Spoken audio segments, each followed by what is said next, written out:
मित्रों, चंद्रनाथ की हत्या से जुड़ा हर पहलू प्रोफेशनल शूटर्स की तरफ इशारा करता है। वारदात में शामिल की गई गाड़ी को लेकर भी एक बड़ा खुलासा हुआ। यह खुलासा बताता है कि हत्या की प्लानिंग बड़े स्तर पर की गई थी।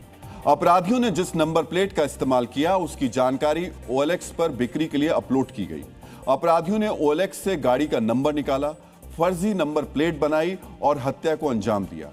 जब पुलिस ने गाड़ी के मालिक से संपर्क किया तो पता चला गाड़ी उसके ही पास थी।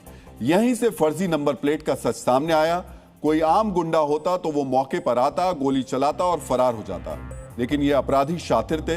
ये अपने पीछे कोई सुराग नहीं छोड़ना चाहते थे। इसी वजह से इन्होंने फर्जी नंबर प्लेट का इस्तेमाल किया। चंद्रनाथ की हत्या के बाद शूटर्स ने गाड़ी मौके पर ही छोड़ दी थी। ये सभी मोटरसाइकिल पर सवार हुए दोहरिया की तंग गलियों में से निकलते हुए फरार हो गए। ये शक भी जाहिर किया जा रहा है कि अपराधी बांग्लादेश भागने की फिराक में हो सकते हैं।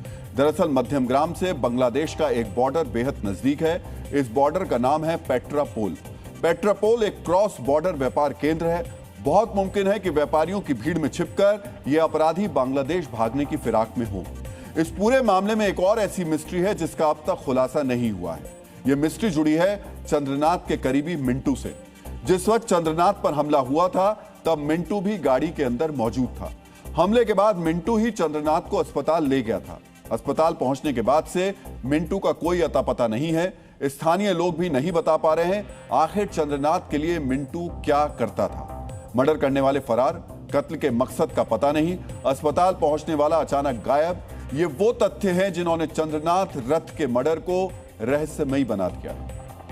डीएनए मित्रों, इस हत्याकांड में मकसद के साथ साथ टाइमिंग भी बहुत अहम है। शुवेंदु अधिकारी के सबसे करीबी सहायक की हत्या ऐसे समय में हुई जब बंगाल में बीजेपी उत्सव मना रही है, शपथ ग्रहण की तैयारियां हो रही हैं। उससे ठीक पहले चंद्रनाथ रथ की हत्या सिर्फ एक व्यक्ति पर हमला नहीं है, राजनीतिक विरोध की आवाज को दबाने और भय का माहौल पैदा करने की एक सोची समझी साजिश है। चंद्रनाथ पर फायरिंग के करीब कुछ ही घंटे बाद रात करीब 12:30 बजे बशीरहाट जिले में रोहित रॉय नाम के बीजेपी कार्यकर्ता पर फायरिंग हुई। उनकी हालत भी गंभीर है।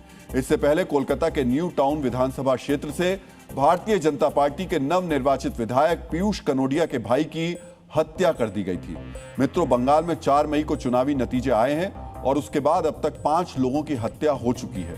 इनमें 3 बीजेपी और 2 टीएमसी से जुड़े थे। एक के बाद एक हत्याएं हो रही हैं, शहर शहर हिंसा हो रही है। आज फिर हावड़ा में हिंसा हुई। हावड़ा के शिवपुर की चारा बस्ती में बवाल हो गया। टीएमसी और बीजेपी के कार्यकर्ताओं के बीच झड़प हो गई, जिसके बाद आसपास की झुग्गी झोपड़ियों में बम धमाके हुए। हम आपको सुनाते हैं किस तरह बमों की आवाज सुनाई थी।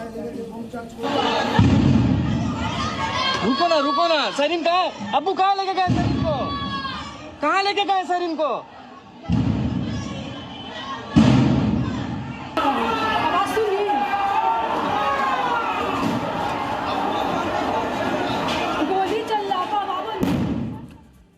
मित्रों, सिर्फ बम ही नहीं फेंके गए, फायर दूसरे पर ईंट और पत्थर भी फेंके गए। दुकानों में तोड़फोड़ की कोशिश की गई। एक शख्स घायल भी हुआ। इस हिंसा के बाद इलाके को शांत करने के लिए मौके पर बड़ी संख्या में पुलिस की टीम और आरएएफ तैनात की गई है। पुलिस ने रिजवान नाम के एक आरोपी को गिरफ्तार किया तो उसने अपने बचाव में क्या दलीलें देनी शुरू की वो पहले हम आपको सुना देते हैं। यही है कि सर हम लोग यहाँ पर खड़े थे, हम लोग जश्न मना रहे थे अपना जीत का। हम मेरा बाबा चाचा लोग सब बीजेपी पार्टी करते हैं। हम लोग जश्न मना रहे थे यहाँ पर अपना जीत का। मेरा दोस्त लोग, मेरा भाई लोग सब यहाँ पर खड़े थे। तो वहाँ से वो लोग आया, लोग बड़े का गुंडा, बड़े भी साथ में था। अब कहाँ से अपना लड़का लेकर के आया था हम लोग को ही नहीं पता।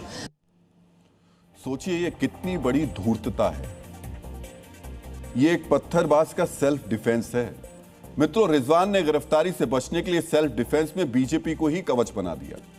ये भूल गया कि सदस्य चाहे बीजेपी का हो या किसी दूसरे दल का, अगर हिंसा में शामिल है तो पुलिस उसे गिरफ्तार करेगी और ऐसे लोगों को उचित सजा मिलनी भी चाहिए। लेकिन 4 मई के बाद से बंगाल में एक ट्रेंड ये शुरू हो गया कि कुछ लोग स्वघोषित रूप से बीजेपी के सदस्य हो गए हैं। पहले किसी और पार्टी में गुंडागर्दी करते थे, जैसे ही बीजेपी ने जीत दर्ज की वो भगवा झंडा उठाकर वही काम करने लगे।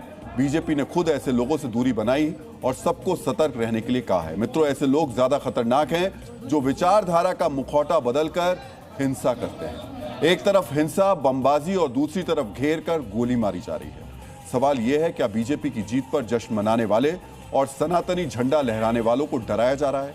जिस तरह से सनातन में आस्था रखने वाले लोग उत्साहित हैं, जिस तरह से बंगाल भगवामय हो गया, क्या कुछ लोगों की आंखों में वो चुभने लगा है? और उन्हें डराने के लिए क्या इस तरीके का खून खराबा किया जा रहा है? क्या हावड़ा ब्रिज पर जय श्री राम की गूंज और पांडेश्वर ब्रिज पर भगवा झंडा देखकर कुछ लोग विशेष तौर पर परेशान हैं? क्या इसीलिए शुभेंदु अधिकारी के शैडोमैन की हत्या कर सभी सनातनियों को भयभीत किया जा रहा है? मित्रों, ये सवाल इसलिए बहुत अहम है क्योंकि चंद्रनाथ रथ की जहां हत्या हुई, वहां मौजूद कुछ लोग ऐसी ही आशंका जता रहे हैं। जैसे ही खड़ा हुआ ना, पीछे से एक बाइक आया और एकदम चंद्र का मतलब लेफ्ट साइड में, राइट साइड में ड्राइविंग चल रहा था, लेफ्ट साइड में आया, एकदम एक पैर से बैलेंस किया, एक बंदा जो मेरे को दूर से दिख रहा था, बैलेंस किया और सीधा अपना शूट आउट शुरू कर दिया। जब तक वहां पे थोड़ा सा भीड़ लग गया था, ये तो भाग गया था। ये एक बाइक में एक ही बंदा बैठा हुआ था। मित्रों, पश्चिम बंगाल में राजनीतिक बदलाव हुआ है। वोट से सत्ता बदली है, लेकिन बंगाल की 5 दशक पुरानी रक्त चरित्र वाली राजनीतिक संस्कृति अभी पूरी तरह नहीं बदली है। रिजल्ट के बाद हिंसा का जो राजनीतिक चलन लेफ्ट और टीएमसी की सरकार में पश्चिम बंगाल की रवायत बन गई थी, वो अब पूरी तरह अभी तक खत्म नहीं हुई। डीएनए मित्रों, 4 मई को चुनाव परिणाम के बाद से बंगाल अलग ही रंग में दिखाई दे रहा है।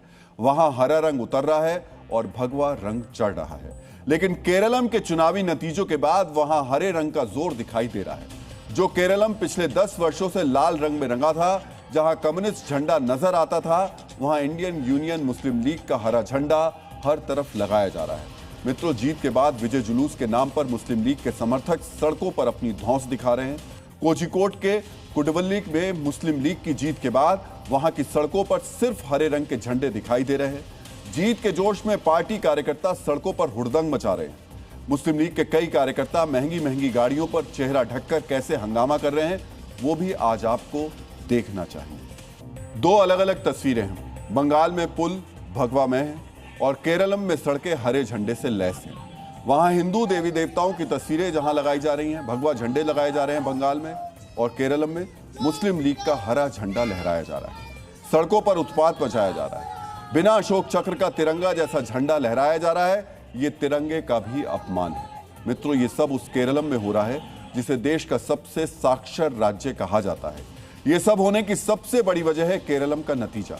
मुस्लिम लीग ने इस बार सबसे ज्यादा 22 सीटें जीती हैं और इस तरह वो कांग्रेस और सीपीएम के बाद तीसरी सबसे बड़ी पार्टी बन गई है। यहां तक कि सरकार चलाने में भी उसकी बड़ी भूमिका होगी, क्योंकि कांग्रेस को अपने दम पर बहुमत नहीं मिला है।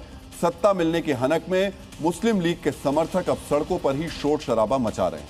यह सब उस वक्त हो रहा है जब नई सरकार ने कमान संभाली भी नहीं।